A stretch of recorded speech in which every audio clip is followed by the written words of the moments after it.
Good afternoon, ladies and gentlemen, and a very warm welcome to Reimagining Tech in 2022, presented by Google Cloud and ETCIO. We appreciate you all being a part of this workshop series by seasoned technology leaders and Google Cloud experts on cutting-edge cloud technology. Our first workshop is focused on application modernization. Digital transformation propels businesses and industries forward. Organizations of all sizes, from startups to global enterprises, choose digital transformation not only to make scale improvements, but also to drive significant change and fully embrace the digital age. To help IT decision makers in digital transformation, ET and Google Cloud have come up with an innovative series of workshops which will be conducted in the course of next few months. The sessions have been conceptualized keeping in mind the IT ecosystem, where the IT leaders look to gain actionable insights to support their organization's digital growth strategy. Leading experts will discuss what's next in each of the technology areas, their impact on business, and the roadmap to develop future strategies leveraging them. Now, without wasting much time, let us come back to our topic, application modernization, the key to accelerate time to market, unlock value, improve operational efficiency. I would welcome our keynote speaker, Mr. Manish Patel, President, Technology, Analytics and New Capabilities at Lending Card, to deliver his address. We will also have a Q&A session at the end of the workshop, so you can keep posting your questions and our speakers will be happy to take them up.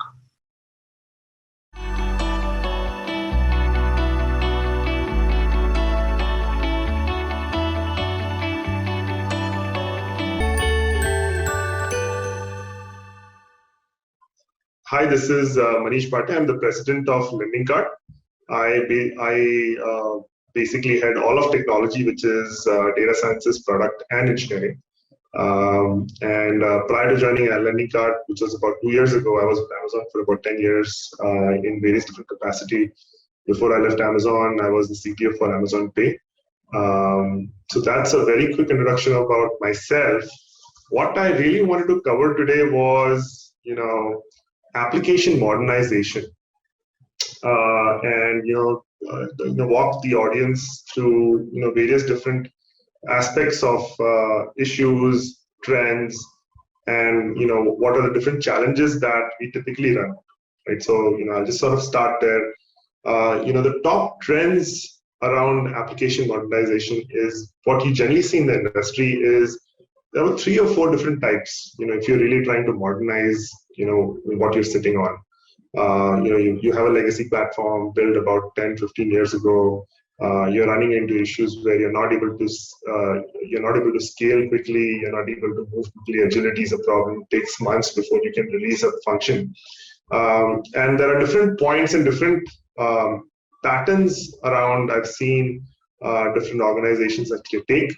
One is the lift and shift approach, which is you've gotten to the point where business is just not moving because everything's sort of bottlenecked onto tech, and you have to make that hard call, saying this is where if we have to do anything more agile or quickly, what we'll have to do is sort of move the legacy hardware dependency into cloud computing, cloud-based solutions. This essentially means the platform itself or the features really don't change, but what really changes is the underlying technology that is supporting running of that software. And this is a one-time thing. I've seen organizations do it where they lift the software from one dependency of hardware legacy on-prem to a cloud-based solution. And the output that people really look for is it should work as is. And post that, you definitely can run quicker. Obviously if you've designed it well. The other one is actually refactoring. I prefer refactoring versus lift and shift. Lift and shift requires a lot of planning and meticulous understanding of what really happens. Refactoring is where what you do is you take certain business features and sort of refactor them into new technology. So while most of your pieces would actually run on legacy, some parts of it actually goes into sitting in the cloud native. And you learn very quickly about what works, what doesn't work, what does your software actually support, and sort of go from there. When you're refactoring, I think what is really, really important is to understand what success means in bite size, and learn from it, quickly do it, and you have a plan that within a year and a half, two, depending on the scale and system complexity, the entire platform sort of moves into the new age platform, cloud-based platform, and app modernization post that. I've also seen a hybrid approach, which is, and also multi-cloud, right? Hybrid and multi-cloud is, you build your software as containers and try to use the best of, different technologies out there. And I've seen this work very, very well, at least in lending card, where, what we try to do is use best technology and solutions in the cloud. And you build software in a way that it's self-deployable, doesn't matter which solution you're using. And you have to sort of take care of, RPC framework, billing, security, all that.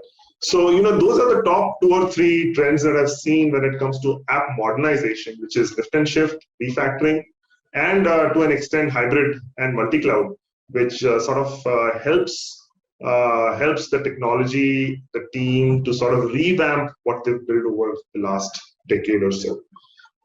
So that's one. And, as we've done this, what I've also seen is, my team sort of running into a lot of different issues, right? So one is, as you modernize your application, it is also important from an organization perspective to upgrade your mental model of how you've been running it. The organization should become much more agile, should have a Scrum mindset. And it's not just about building applications, it's about building it small. What is the bite size that you can actually push to production? Have all the safety nets in place so that that when you release things into production, things go out with least disruption, and and sort of learn from the customer's feedback very quickly and sort of build it. So the main issues is around how do you change the mindset in the organization, from being waterfall. Here are my milestones for the year. This is what I'm going to do. And you all probably know that this actually never works, right? Where as you release things into production, you learn things, and your milestones that you had earlier, thought through with months and months of deep dive don't stand anymore. So that's one thing that is super important, to how to organize your team in pods, in smaller groups, where they feel empowered to release things into production very, very quickly, and are agile enough to learn from the production releases as you sort of move forward. So that is super adoption and important, and the adoption of what things you release. So you really have to push for adoption when it comes to making sure that the backend that you have is actually using the new functionality. You sort of take away one functionality, give the others, test whether it's really working.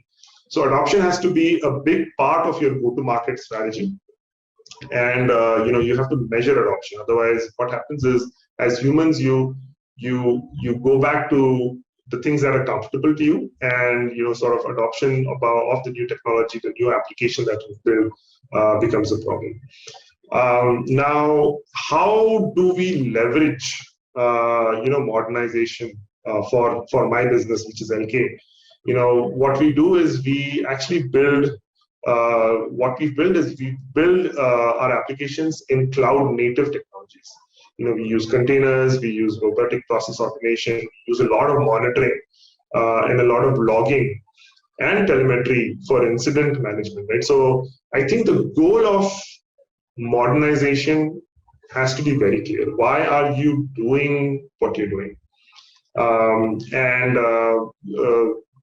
Once you sort of release things into production, how do you make sure that you're able to monitor them, in real-time basis, and sort of get it to the granularity where you will exactly know which side of your application, which parts of your application, which features of your application is actually misbehaving.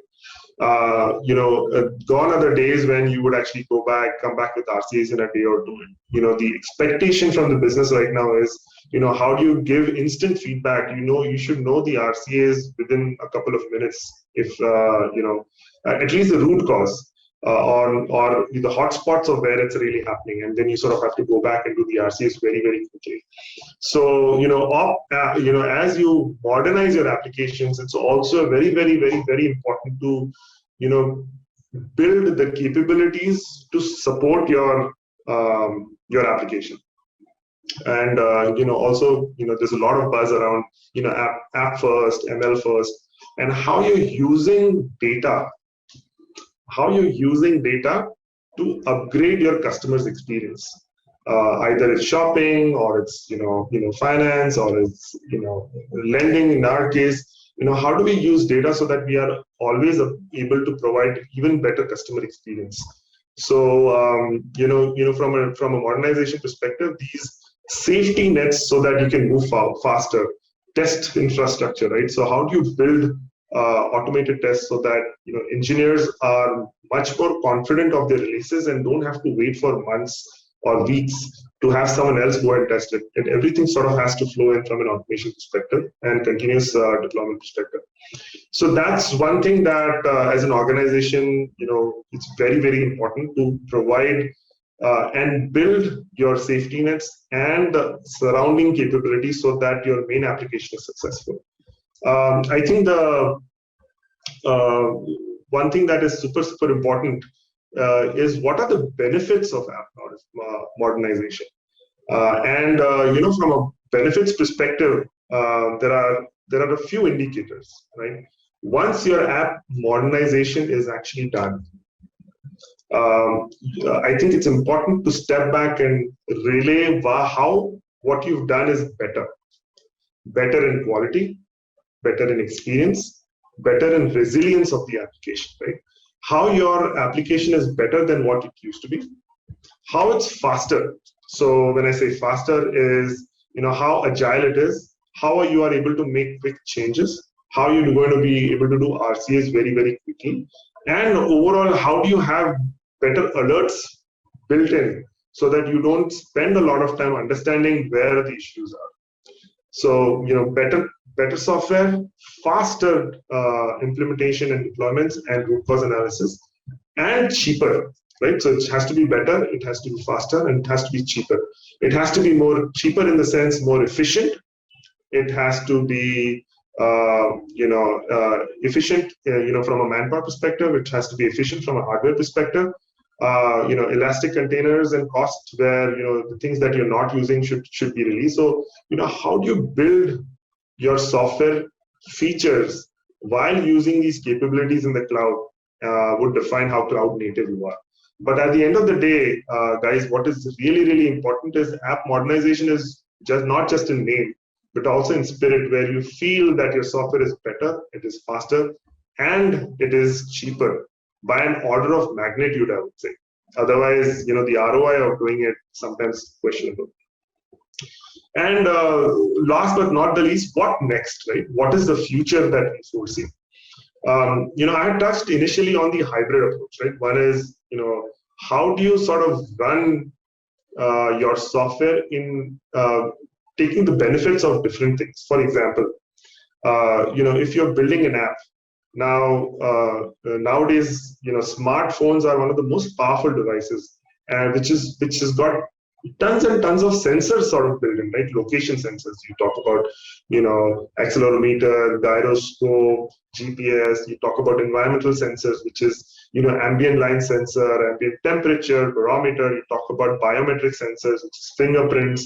You talk about active health, like pedometer. You have the heart rate monitoring, other sensors like NFC. So, hybrid is not just in the cloud. It is how you design software and how you build software, taking advantage of all these capabilities and all these hardware machines at your exposure, and using the right pieces at the right time, which is where the software complexities would lie.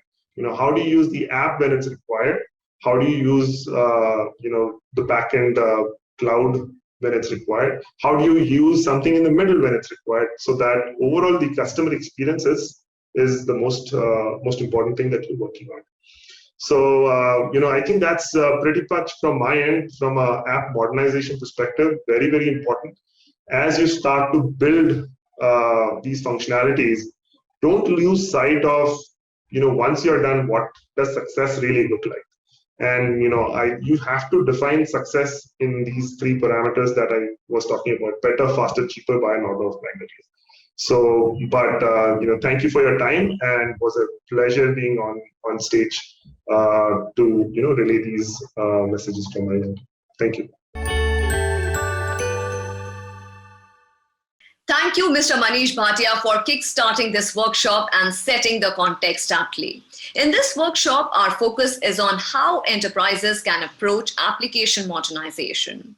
We aim to provide insights into application modernization solutions to help you innovate faster while lowering costs. Our focus areas for this workshop are how to modernize and simplify your organization's business application portfolios, how to build, deploy, optimize applications anywhere, simply, flexibly, and securely, how to accelerate your developer productivity. Now, ladies and gentlemen, to delve deeper into these areas, I would like to invite our second speaker, Mr. Karan Kapoor, Customer Engineer, Application Modernization Specialist, Google Cloud, to share his insights. Also, I would like to remind you that you can post your questions in the questions section, as we will have a Q&A session at the end of the workshop.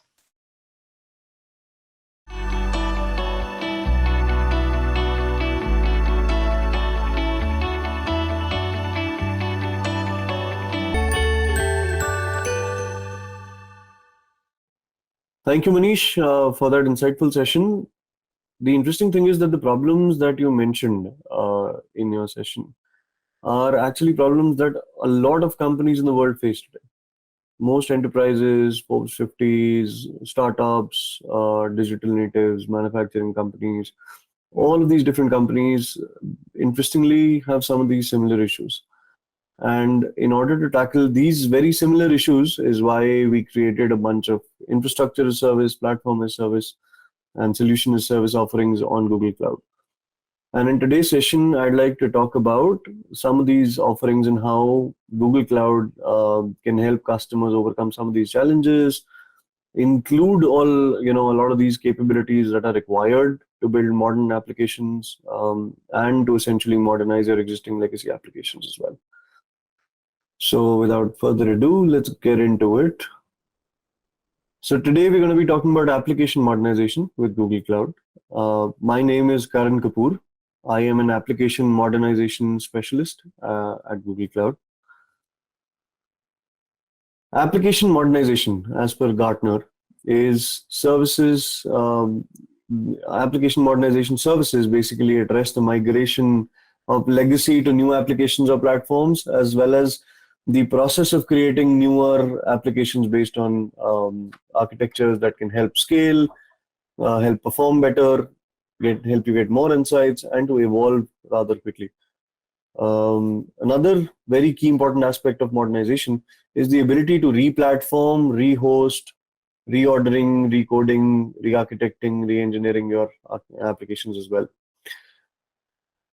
So with that, 94% of CIOs in a study that we did jointly with McKinsey, business leaders depicted that they depended on technology teams for improving agility and a faster time to market. However, the challenges that are in the space of applications are far more than simply just agility and better time to market. One, the organizations need to be innovative. They need to be able to power their technology with innovative solutions so that they can bring in more solutions quickly, bring them out to market quickly, and gain on that first movers advantage as well, while being agile. And why all of this they have to do while keeping in mind cost. Cost benefits, cost reduction, efficient utilization of cost. These are some things that everybody has to keep in mind. The challenges to an organization when they're trying to do all of this, when they're trying to modernize and do a cloud-first approach towards application modernization or using cloud-native technologies, are primarily three-pronged: people, process, and technology.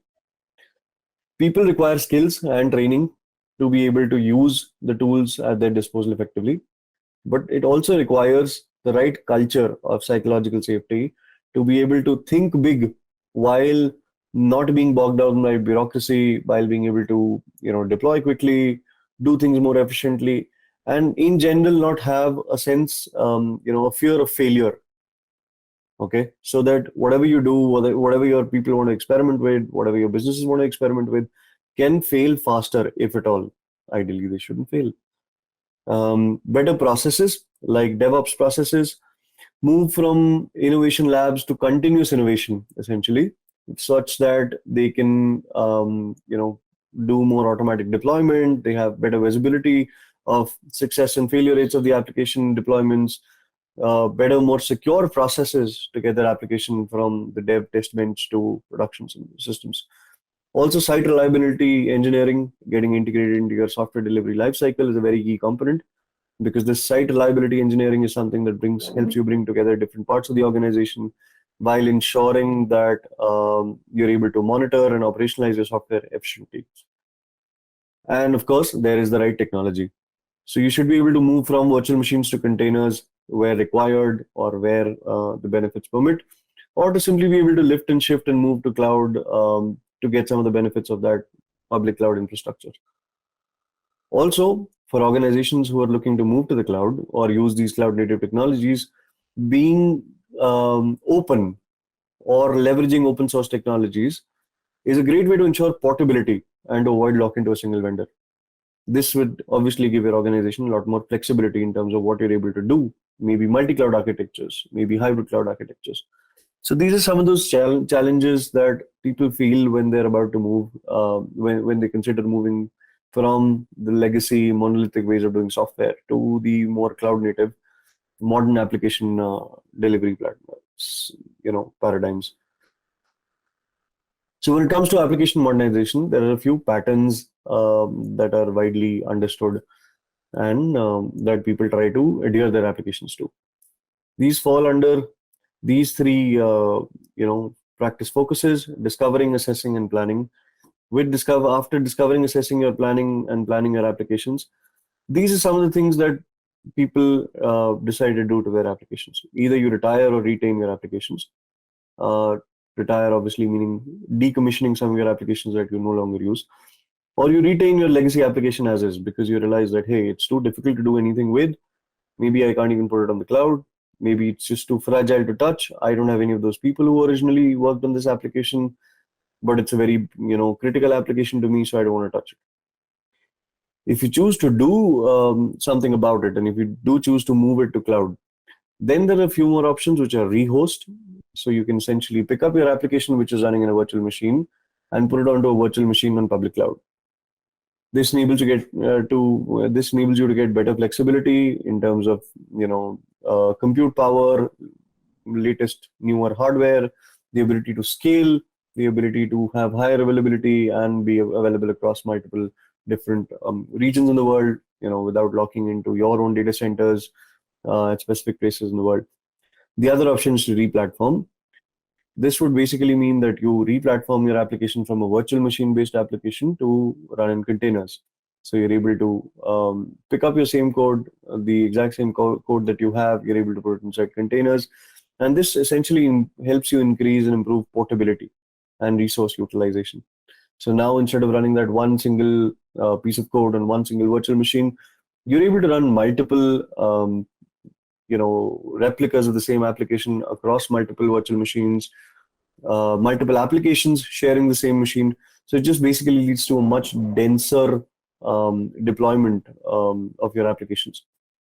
This allows better cost dynamics, allows you to run applications faster and be able to scale because your packaging is a lot more efficient. The next is to be able to change your applications. This includes refactoring your applications. At this point, you re-architect your application using some of those cloud native toolings available, like managed databases, like managed platforms as a service, or solutions as a service, or you completely reimagine your application. So you rip and replace everything that there is besides the logic, and then you're able to recode and recreate your application using modern DevSecOps principles, putting in SRE principles right from the start. So these are some approaches that organizations typically take when they're trying to modernize their applications, or this is essentially the decision pattern as to what you want to do with your applications. How can Google help? So at Google, our application modernization approach takes an application-centric view to drive better business outcomes. So this basically means that whether you want to surround your application with an API platform, whether you simply want to pick it up, move it into virtual machines in the public cloud, or to actually automatically restructure it into containers, replatform it into containers, or you want to break it down into microservices and deploy it on a managed or a self-managed platform, we give you a tailored approach that allows you to modernize where you are with your circumstances and your applications. We talked about people, process, and technology as challenges when moving to cloud native technologies, and this is how Google Cloud can help. In terms of people, we offer a bunch of jump starts which can analyze where you are in your software delivery journey today, and give you a conclusive path as to how you can move forward. What should you ideally do next? What can you ideally do next? This culture, learn from Google's innovation culture and how we develop new applications, how we go about the thinking process towards building new applications. There's also process. Your existing applications have a certain way in which they move. They have a certain velocity. They have a certain mean time to recovery. What if you could analyze these features and look at consistent ways on how to improve this for yourself? With the DORA assessment and the ensuing CAMP process, and I will talk about it shortly, you can actually improve your software delivery lifecycle practices and adopt some of those practices that we at Google ourselves use. Site reliability engineering is a very key tenet of how we build software at Google. It's what helps us power 9 applications, each with billion users plus, like Gmail, Google Drive, Meets, so on and so forth. With site reliability engineering as an offering at Google Cloud, we can help you understand your application's site reliability better and be able to integrate it right into your process from the get-go. And then there's obviously technology. And we're going to be talking about this a lot. The most interesting part of all of this is that Google prides itself with our contributions to the open source community, whether it be Kubernetes, whether it be Knative, whether it be Istio. We've donated hundreds and thousands of technologies to the open source community. And as a result, a lot of the technology that you're going to be seeing today, or the technology that we provide you to be able to modernize with, is actually based on open source technologies, but you get support from Google on them. We can help you accelerate your time to value of your applications. Let's say your applications are on premises today. A simple lift and shift would simply move your applications from your infrastructure to a managed infrastructure, where you no longer have to worry about the hardware, the life of the hardware, the storage, so on and so forth. You don't have to worry about physical operations as well, because we take care of that. Next, we can help you lift and optimize. So you could use our virtualization stack, also be able to use things like multiple instance groups and technologies that help you scale your virtual machines effectively. On Google Cloud, you can actually create virtual machines which are custom size, so you don't even have to adhere to those standard virtual machine sizes that typical cloud providers will give you. We can help you re-platform your applications. This would not only allow you to run your applications on virtual machines, but also to be able to port them to containers automatically. So you can point us to your code, which is running inside the virtual machine or on premises, and we can help you simply pick it up, containerize it, and get it running in a serverless or a Kubernetes environment for you quickly. Refactoring is the best eventual thing that you could do to your applications to make them more cloud native in nature. This would basically mean that you're able to run your applications on platforms where you don't have to manage anything at all. So it's essentially like saying, here's my code, run it for me, I don't care how. Serverless platforms will allow you to basically throw your code and we will do the rest of it. We will run the code for you. We will scale it out automatically. We can give you logging, monitoring, and all the 12-factor capabilities that are required to run applications at scale.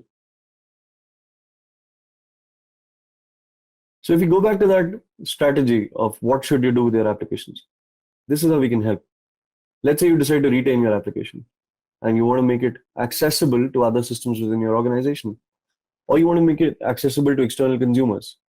You want them to be able to interact with your systems, so you can open up new business gateways for yourself.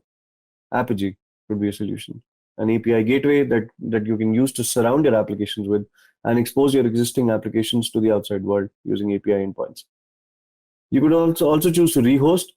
So if you simply want to move, there's an offering available called Migrate, for allows you to basically pick up your existing virtual machines and move them to Google Cloud Compute Engine VMs.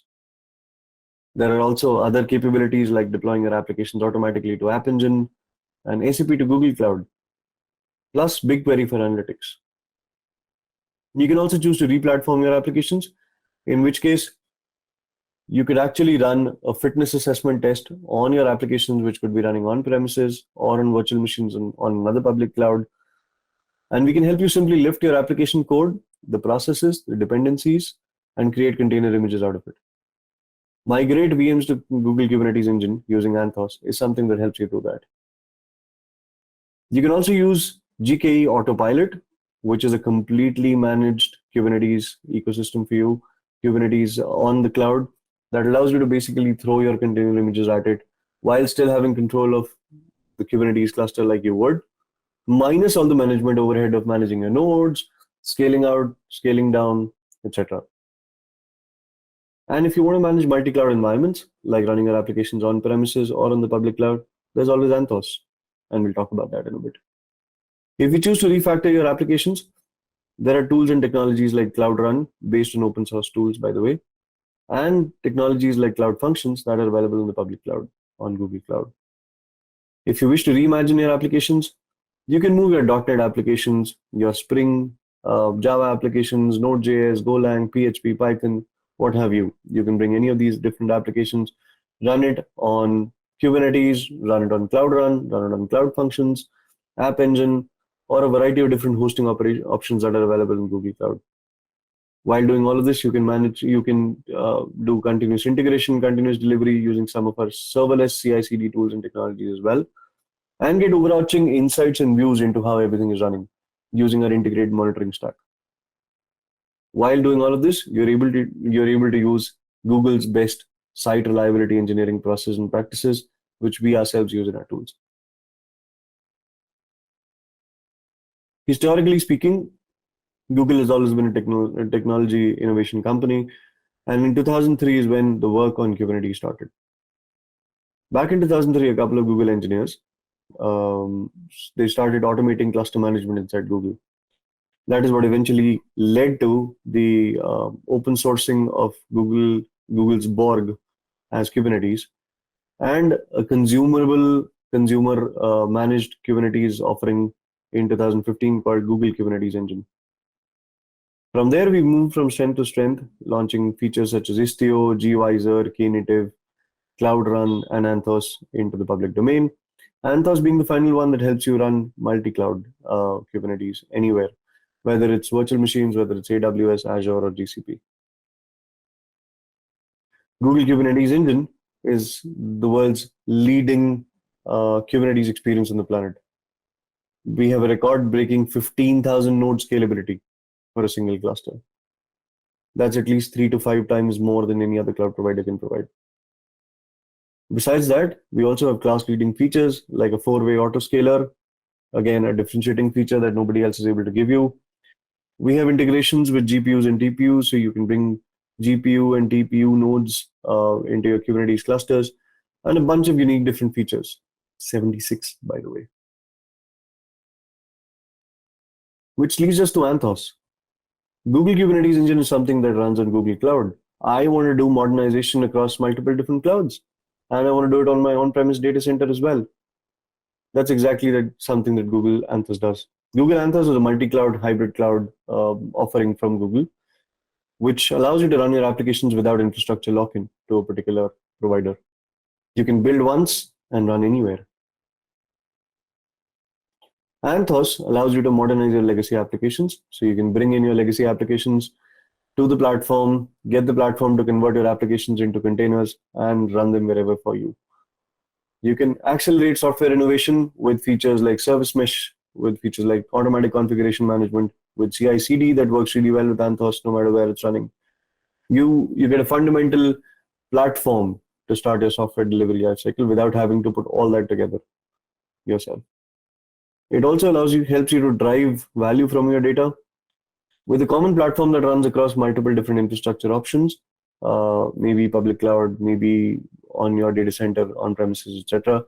You're actually able to get data insights from all the applications that are running across all of these places, and you're also able to get industry-leading AI like our OCR capabilities or speech-to-text capabilities running wherever your clusters are running, even if that's on-premise. So imagine speech-to-text running on your data centers, Google speech-to-text running on your data centers on top of Anthos without needing to talk to a third-party cloud provider. Also, all of this offers portability while avoiding vendor lock-in. So it uses the same Kubernetes, the open source Kubernetes that you're used to. It uses the same Knative for your serverless capabilities as a product package as Cloud Run, and a bunch of other tooling which are open sourced but available to you with Google support. Essentially, a 10,000 feet view of what Anthos allows you to do is to bring or create clusters on multiple different infrastructures, whether it's Google Cloud, AWS, Azure, vSphere, bare metal, or attach any of your own clusters, whether you want to attach your OpenShift clusters or EKS, AKS, etc. clusters. You can attach your clusters to the Anthos control plane, which is then known as an Anthos cluster. And then on top of this control plane, we are able to give you a bunch of different capabilities, whether it's a unified way to connect to all your clusters no matter where they are using the Connect Gateway, a service mesh to gain better visibility and control over how services are communicating across your application landscape using Anthos Service Mesh, unified configuration management and policy enforcement using Anthos Configuration Management, a single unified console to view everything using Google Cloud Console, unified operations using cloud monitoring, logging, tracing, etc., and other application development capabilities like Cloud Run, like hybrid AI. This is the speech to text or the OCR capabilities that I mentioned, running across Kubernetes clusters anywhere I mentioned. You get capabilities to deploy directly from the GCP marketplace to your Anthos clusters, and a serverless CI/CD tool called Cloud Build. Besides that, Google Cloud also offers a bunch of different serverless capabilities. With App Engine, one of the very first managed serverless platforms for running your applications, which was launched back in 2008, to newer versions, to newer application delivery platforms, serverless platforms like Cloud Run, Cloud Functions, Cloud Build, Cloud Workflows to build complex workflows, tasks for asynchronous tasks, event delivery and scheduling. We also have other serverless platforms such as a PubSub, a VPC, a completely serverless VPC, and an API gateway for creating a directory of all your services. This is an example of one of our customers called Media Market, who was able to get extreme turnaround times, faster time to market with Cloud Run. Well, even if you look at Kubernetes and you look at deploying your applications on Kubernetes, there are a bunch of things that one must think of, like the infrastructure, like load balancing, creating a service mesh, handling storage, VPC, deployment time, source version control, creating the YAMLs, overwriting the YAMLs. And even though you're using all of these cloud native technologies like Kubernetes, this is the bare minimum time that does go into getting an application from development to production. With Cloud Run, Media Market was able to do this 8 times faster, with 0 time required for setting up your project or network or your load balancing, so on and so forth. You could simply bring your code, run it on a services platform that scales from 0 to perpetually limitless without needing to do anything yourself. No hardwiring required from you. We manage and we run this platform for you. And it's not just Media Market, but if you look at Forrester Wave also recognizes Google for 4 out of 5 different key criteria in the multi-cloud container development platforms. We also offer a bunch of features to improve your operational efficiency, like logging, monitoring, and APM tooling. These are tools like tracing, profiling, and debugging right in place while your code is on the cloud. So you're able to introduce debuggers, you're able to trace the latency, you're able to profile how your applications are running right in the cloud without needing to add anything extra. You also get class-leading monitoring capabilities. These are the same monitoring capabilities, by the way, that we use. And you get out-of-the-box dashboards and metrics, uptime checks, service monitoring, alerts, etc., right out of the box.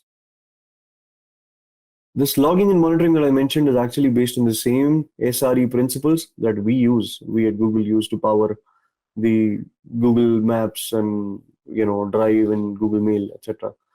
Same products are used for site reliability engine, for search, ads, YouTube, etc. So you're able to get this platform that has been engineered by Google to run the planet scale Google search that we run, that everybody uses. With this platform, the monitoring capabilities, you're able to get consistent flow logs and your metrics. You're able to understand your services better, services and their dependencies better. You're able to see a complete mesh of how services are communicating with each other, whether they're doing it across one single cluster or multiple different clusters. These clusters could be located anywhere, on premises, public cloud, Google Cloud, doesn't matter. And you're able to see the SLOs. So with these SLOs, you're able to see whether your applications are still within their error budgets and if they're performing optimally, and whether you can make new deployments or not at a particular given time. This really impacts how the culture of your development organization goes. With SLOs and SLIs and SLAs, you're able to basically manage the expectations between your developers and your operations. And you're able to introduce a more cohesive culture into the organization where the development and the ops teams don't always compete with each other with the intent to deploy new code. Service level objectives monitoring is basically built into our cloud monitoring tooling. You can create SLIs based on availability and latency, as you can see over here. And this can help you validate your promises to your users. So if you promise your users that the application is going to be up for 99.9% of the time, these SLIs and SLOs can help you monitor how you're doing against that target.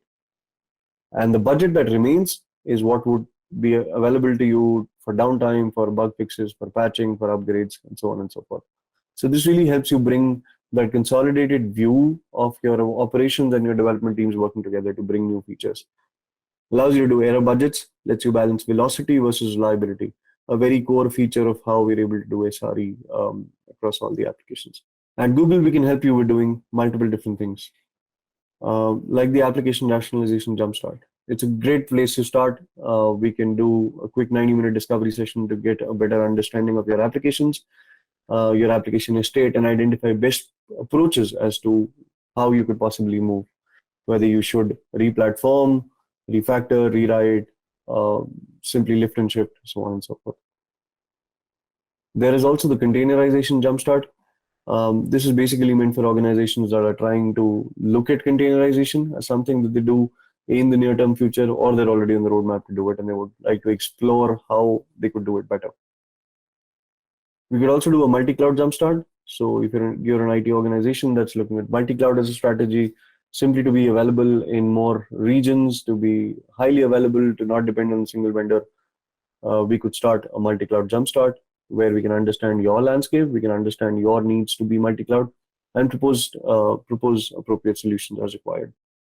There is also a DevOps jumpstart, which is a 1 to 2 hour discovery session where we understand your current DevOps process. We understand how efficiently you're able to deploy applications without failure. What is the failure rate? How quickly are you able to roll back any failures?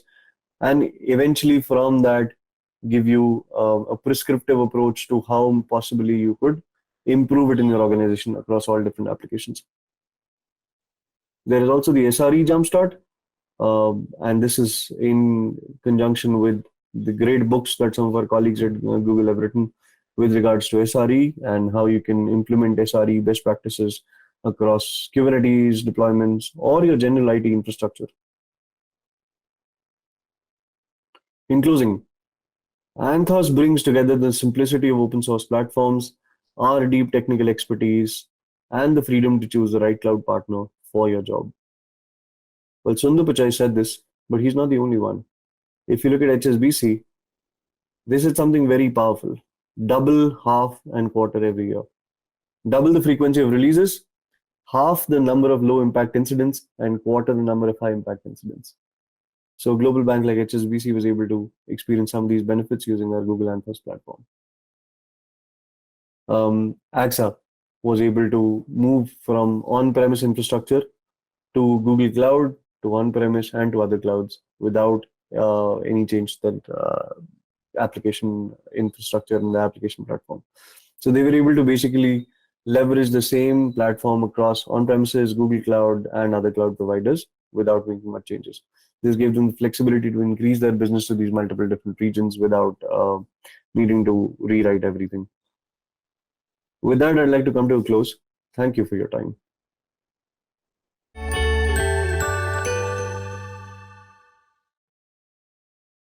Thank you so much, Mr. Karan Kapoor, for the in-depth and comprehensive presentation. Ladies and gentlemen, as promised, there is now time for the Q&A session.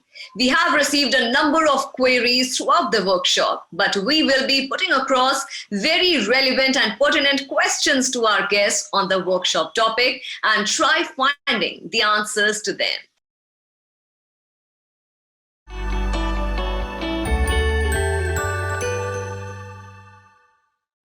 And let me once again introduce our keynote speakers for this Q&A session. Mr. Manish Patel, President, Technology, Analytics and New Capabilities at Lending Card, and Mr. Karan Kapoor, Customer Engineer, Application Modernization Specialist at Google Cloud. A very warm welcome, gentlemen.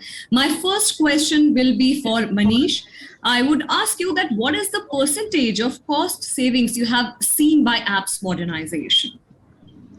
Yeah, so about during COVID times, right? I think one of the things that we took on is, how do we look at automation? What are the things that the backend teams are doing that we can automate? And various other things, algorithms, machine learning. We've actually put a lot of these things within the processes that were already there. Currently, we're sitting at about 57% of overall efficiency when it comes, where it basically the same number of applications would take 57% less number of people to actually get it through. So, I think overall, there are two aspects to it. It actually directly adds to the bottom line. The applications actually move faster. And obviously, scalability becomes easier, right? Because you don't have to hire so many people. So I think that's been pretty good for us. Absolutely. And Karan, what is Google's view on lift and shift versus modernization? So Google's view is that both are extremely valid scenarios. Both are scenarios that may be required by your business to move ahead. And we can help you do either. Right. That was very short and crisp, and I think to the point, you nailed it completely. Manish, challenges, if we talk about faced on application modernization front, what are these challenges? I think the biggest challenge is the mindset, Smriti. It is, agility and being able to think in an agile fashion becomes really, really important when you think about modernization. For ages, we've been very, very used to actually doing waterfall. And, you have milestones, the milestones have to sort of be delivered once they're delivered. So there's a lot of high and heavy lifting that has to be done upfront, which generally doesn't, as the program progresses, is not true, right? So what you lose is the agility to learn on the fly and sort of move forward. So I think that's one of the biggest challenge when it comes to app modernization is, you also have to have a mindset change within the organization on metrics that they would do. And also agility of taking continuous feedback from production releases and actually changing it and changing your milestones with what you've learned. So that's been a major challenge. I think this question has a lot of takeaways. The same question I'll put across to Karan as well. Yeah, I think Manish answered it very, very well. I think when we talk to multiple customers across different businesses, whether they're in the line of manufacturing or finance, or digital natives, this mindset is actually a very crucial point. technology is something that people can adopt to do. People can adapt, people can learn, you can get more talent. But a culture is something that is very, very central to an organization. And to set that right, is probably one of the biggest challenges. If people are used to working in a certain manner, it's very difficult to change it. Right? And there's always a resistance to change as well.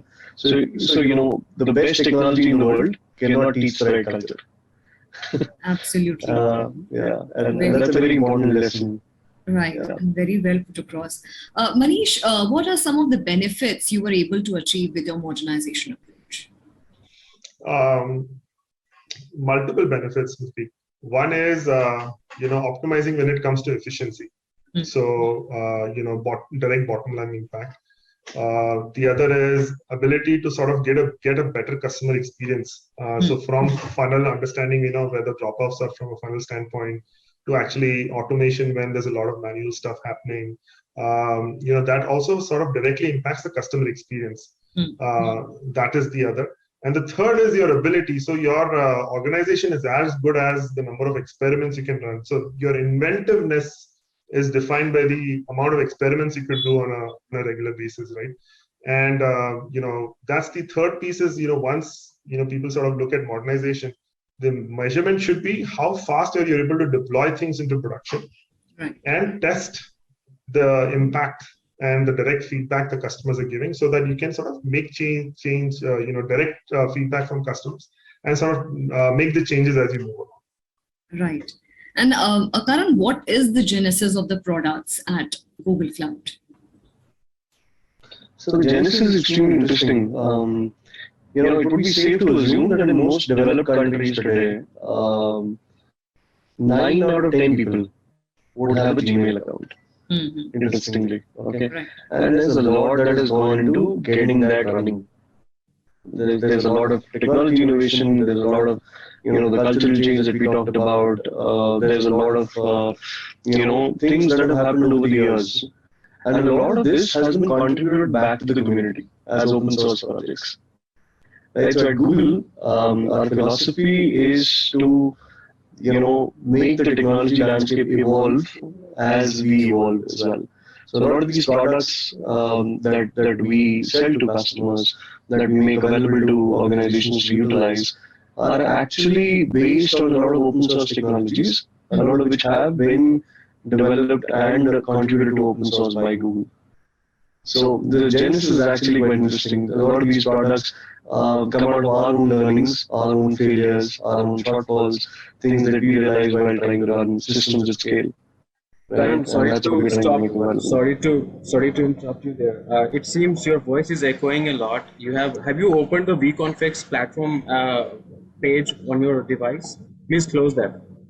Except the Zoom, close the any extra web page that you have opened. The voice is echoing a lot. It's not clear. No, everything is closed. Can you hear me now? Yeah, it's much better. All right. Okay. Sorry about that. So what I was saying was that, so the genesis of a lot of these products are based on open source technologies that we have created and contributed to the open source community over the years, because these were the products that needed to be created and evolved to give the world things like Gmail and Google Drive, etc., and Google Search. Yeah. So interesting genesis there. Absolutely, and this indeed is a very big platform as far as catering to the needs of modernization and advancement is concerned. Manish, when we spoke about the benefits which you achieved out of that modernization approach of yours, how did you measure these outcomes?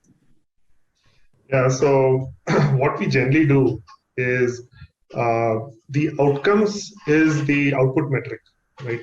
The amount of dispersals you're going to do, the overall impact on the TAT.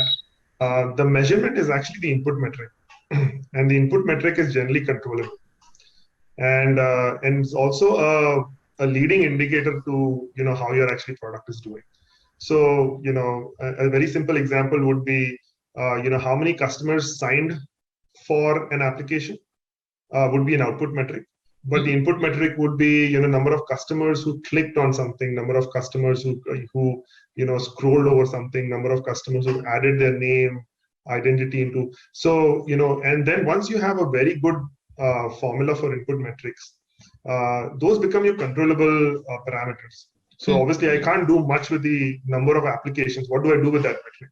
But if you have a well-defined input metric, then you could say, okay, I want to play around. I want to do testing around.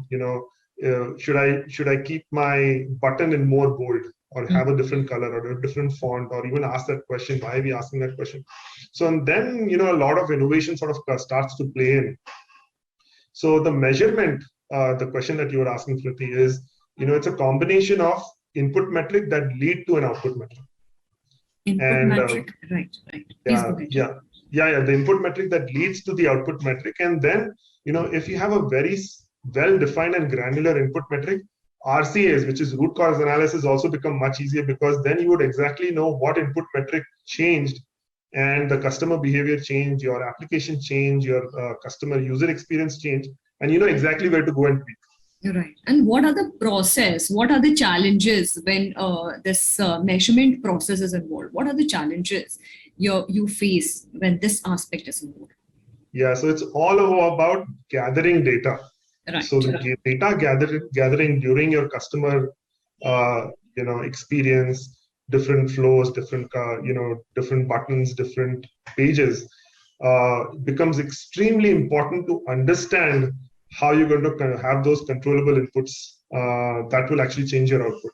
And if you sort of measure them very well, you can get to a very scientific way of saying, if I change this, I know my output is going to increase, which is the amount of dispersals, for example. And having a very good handle of your entire flow, which includes lots of input metrics and the output, is super important as you're trying to do more app modernization. All right. I think, Karan, my next question will be for you, that how closely you are aligned to open source technologies? So this is closely linked to the previous question where we talked about the genesis. Right. The short answer is extremely.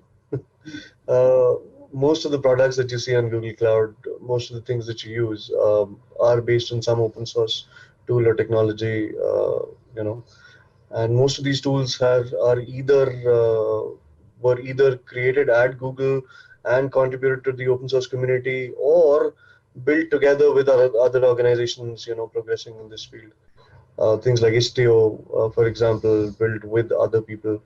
Things like Knative technologies built with other companies in the field. But also things like Kubernetes, which are built and developed completely at Google, right? So extremely closely linked to open source, yes. I'm sure, Karan, that people would definitely want to understand and know if there is any downside to these products which are available on Google Cloud. Well, that's a first. Downside. Because I'm surely, because this is a live audience show, so there must be an aspect wherein people must be interested, that we know about the pros and we know about the things, how they function, but at least we should take an effort to clear those doubts or those apprehensions on that front as well. All right. No, that's a very good question. Interesting question. So I think it depends on your own strategy. There is no silver bullet. Right. To some organizations, getting the job done quickly is the prime focus, and so they would go with a tool that could have extreme amounts of vendor lock-in, but as long as it meets their business purpose, it's a fairly justified thing to do. But for other organizations who have a larger commitment to technology, maybe they're building out a platform, maybe that's the core business for them, and they don't want to be logged in with a particular vendor, they don't want to be logged into a particular tool. That alignment to open source is extremely expensive, extremely important, right? Amazing. Because they not only derive the benefits of whatever this provider is making, but they're also deriving benefits from the open source community, right? What is the community moving towards? What does the world in general need? And they're able to get all that goodness into their own products that they've already acquired and they're getting support for. So no risk of open source, no lock into a particular vendor's technology stack, but still being able to enjoy a lot of the larger pictures of the world. Very well answered there, Karan. Manish, how complex would you say is it to execute the organizational shift to move from a monolithic approach and culture to a microservices-based modern application approach? It is extremely, extremely complex. And the complexity is not, technical complexity. It's all about human complexities. Yeah. And it's the behavioral shift between what organizations, ops, tech, processes are all aligned in a certain way. That becomes a way of life. So just to answer your question, it's extremely complex. You have to take baby steps. You have to define smaller metrics. You have to make sure that people are able to see the light at the end of the tunnel and feel motivated to get to it. And once those baby steps are successful, then you start to hit the pedal and sort of make it bigger. If you go with a big bang, most of these actually fail. How important is it to have patience throughout this process? Well, it's without patience, you will crash and burn, I would say. Right? So, patience and just your ability to, just keeping at it, not phasing, and there'll be a lot of pushback, there'll be a lot of these things, but you're just always showing the light at the end of the tunnel, making sure that people are aligned to the bigger motive and giving them very, very small goals. Don't give big goals because then it sort of becomes very difficult to measure. And if it's difficult, if you cannot manage something that you cannot measure, so that becomes a bigger problem. Absolutely. I think that is again very well answered on your behalf, Manish. Karan, can Google's tools be used to deliver a secure software delivery supply chain? What I asked about the downside, I think it is very closely related. This question is also very closely related on that front. Absolutely. So I think this ties very well with what Manish said, right? You cannot deliver something which you cannot measure. Okay. And that measurement is extremely important. And at Google, we're an absolutely data-driven company, right? So the tools that Google is able to provide to our customers, implementing them the right way, and I'm not saying that happens on day zero. That is also a journey in itself, to be honest. So implementing them the right way, by the time you can see the light at the end of the tunnel, as Manish said, you would be able to get those metrics. You would be able to put them together into an organizational view and get a better understanding of where you're going wrong, what needs to be improved, what is going excellently well and probably should not be touched. Right. So this is a fundamental known as site reliability engineering, and we're extremely big on it, because you can totally imagine what would happen if Gmail were to go down for a day, right? So we're very big on site reliability engineering, and that comes very, very close to touching on all those data points that you would collect along the journey to kind of deliver all these things successfully. Right. And how easy are they to use and implement, the tools I'm talking about? So they're easy because they're based on a lot of open source tooling, like we talked about, and there is a lot of skill available out there in the market for open source tools as well, because it ties very well with people's personal need to grow in their career as well, right? So an open source tool can open up doors for them. They can look at different places, and hence technology that Google is providing based on open source is not difficult to learn or to implement. Right, so that really does simplify the process. Yes. Right, Manish. Anything specific you would like to mention about application modernization, its uses, and how it has become more effective in today's scenario? I think it's a must, right? If your application is used, which means there needs to be change. Otherwise, you can never build a perfect application that never changes, right? Otherwise, you'd be, using Windows 95 still, right? So, the reason we are on Windows 12, 10, or whatever that might be, is because, users give input, you get new features, you add them, and you move them. So I think super important to sort of think about change management and sort of how you sort of take it forward from here. But I think that's like really, really important. Right. Karan, same question to you as well. Sorry, what was the question again? I was so Application engrossed in model. Manish's Yeah, answer. no, he answered so well. Even for that reason, I also quickly wanted to ask that question to you. So I just said that the same question goes to you because he very beautifully answered this question. Yeah. So basically, I want to ask you, when we talk about application modernization, what role, what bigger role in the road ahead in the coming time or in the present scenario do you see playing Google Cloud playing out? Sure. So the role that I see Google Cloud playing is the role of an enabler, Right. enabler and a partner in the journey, for the simple reason that technology alone is not the answer. And along with the technology, we also bring to the table a lot of experience in having done this ourselves, and we're willing to and happy to share it with our customers. Right. With that experience, you can look at building an extremely agile business, and like when he said, these requirements are going to keep changing, right? And that is a good thing. We want requirements to Absolutely. change. We want people to want more from our applications. That is what will keep the business going, right? And at Google Cloud, we believe in giving you the processes and the technologies to make that happen for your business. Right. Manish, this is 2022. We lived a situation where the pandemic was there. We are still trying to recover from the losses we had suffered way back in 2020 and the last year itself. This is 2022. I will not go much far ahead, but how do we see the role of application modernization in the coming 20-25 years? How do we see the road ahead? How complex, challenging, and how promising is the road ahead? Right. So I think because of the pandemic, I think what's really happened is, we've gotten digitization on steroids, right? And what's really happened because of that is everybody thought they would do it sometime in the future.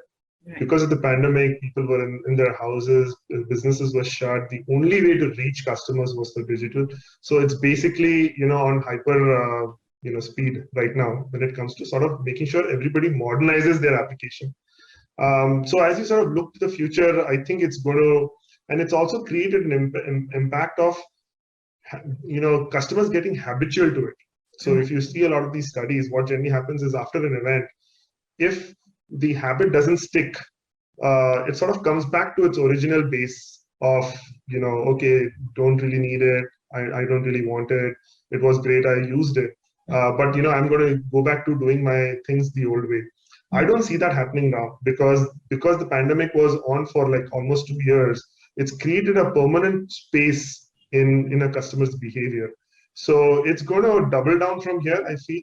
There's going to be a lot of requirement when it comes to clouds, hybrid clouds, making really good applications when it comes to using your phones as a way of actually building compute. So it's definitely going to be exponential from this point onward is my thought. Right. Karan, post-pandemic, things have changed a lot. They have diversified a lot. So Google Cloud, if we talk about particularly what role has it has evolved and what role it has played and what role it promises to play again in the coming future? Okay, interesting. So the future is, we are headed towards a very different future than we would have been if there would have been no coronavirus, to be absolutely honest, right?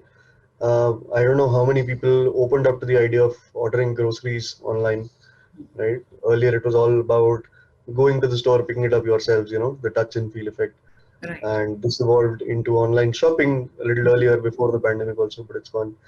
A lot of people are a lot more open to it now after the pandemic. And I think the possibilities are endless, right? It's endless. You could be ordering your regular supplies from your watch tomorrow. Maybe you don't even need to pull out your phone, right? Maybe advertisements are going to change the way they're displayed to people. Maybe they're absolutely personalized. And I'm not talking about the advertisements that we see on mobile phones. Maybe roadside banners. Who knows, right? So we're headed towards extremely crazy times. And when technology is going to enable a lot of things that we probably can't even imagine today. Right. And I think all along the way, we as Google Cloud are simply trying to provide the platform that helps you do all of that. Amazing. One more question, Karan, to you only. Do we get immediate payoff in terms of ROI, or do we have to wait in case of application modernization? Okay. So application modernization is not an immediate, what do you call, gratification tool. Right. It is not an Instagram post where you will get 1 million likes and it will make you feel like you're on top of the world. I'm not saying that happens immediately. That takes a lot of effort, but this will take a lot more effort. So there is no such thing as instant gratification. You can see the way Manish is smiling. You can hear. I'll take his reaction also on this. Yeah. From what Manish said earlier as well, it's a complete journey in itself. So there is no immediate reward, right? You could get a pat on the back saying, hey, you've done something great, but till the time you don't measure the outcome, you will not know whether you've succeeded. Right. But having, again, like I said earlier, having that end goal in mind is extremely important, because at that point you would have grown and you'd be able to measure where you've come from, essentially. Right. Manish, would you like to add anything to this? Just very quickly, right? So I think obviously ROI is important, but to measure it is going to be extremely difficult. The biggest question that you should think about as an organization as to why you want to do application is the question why, right? Is it for because everyone else is doing it? Is it because you want to give a better customer experience journey? Is it because you want to capture more data? I think the why becomes very important. Because application modernization is what and hows, right? So, but the why is sometimes not even thought through. So once you really, as an organization, understand the why of why is it required for you to even think about, and then think about, okay, what's going to be the ROI, what's going to be the lead time, overall, what's the addressable market? Is it going to open up more channels for you? Is it going to give a better experience? Everything can actually be measured and sort of at least. There could be an hypothesis around what it would be, but the why in every organization's mind has to be extremely clear, because if that's not clear, very soon they'll give up. Right. Any other thing which you want to add apart from we just discussed? Manish, Karan, anyone, any inputs will be more than appreciated. Manish, I think I should ask you first. Just one input is yes, digital is going to be the future. Yes, everybody's going to be on it. Yes, application modernization is something you cannot get away, but definitely take some time out and experience the real world. Go out on a hike, go next to the greenery, because that's what will actually make you appreciate the things around you, and then obviously come back to what digital world definitely important. One more thing which has come across my mind is, like, as a country, okay, like this is a very huge, I think, question on my mind at the moment. As a country, where do you see, or where we see ourselves as compared to various other countries who are working hard on application modernization front?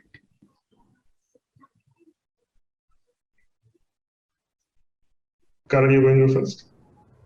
No, sir. Go for it. Okay, so we've got customers who span the globe, right? While it may sound unfair, there are certain parts, there are certain places in which I think India is progressing really, really well in terms of technology. Right. Look at UPI, for example, right? We're really doing good things there, really breaking those boundaries. But in certain places, we are lagging behind, but not by far. For a simple reason. India has always been the brain power of the world. So for how long are we going to stay back, right? Recording in progress. We've got some of the best people in the world. We've got some of the best managers in the world. And I'm sure it's just a question of getting there sooner than later. Yeah. Your closing remarks, Manish. Very well. Yeah, very well put by Karan. One thing I would say is that overall application modernization in India, right?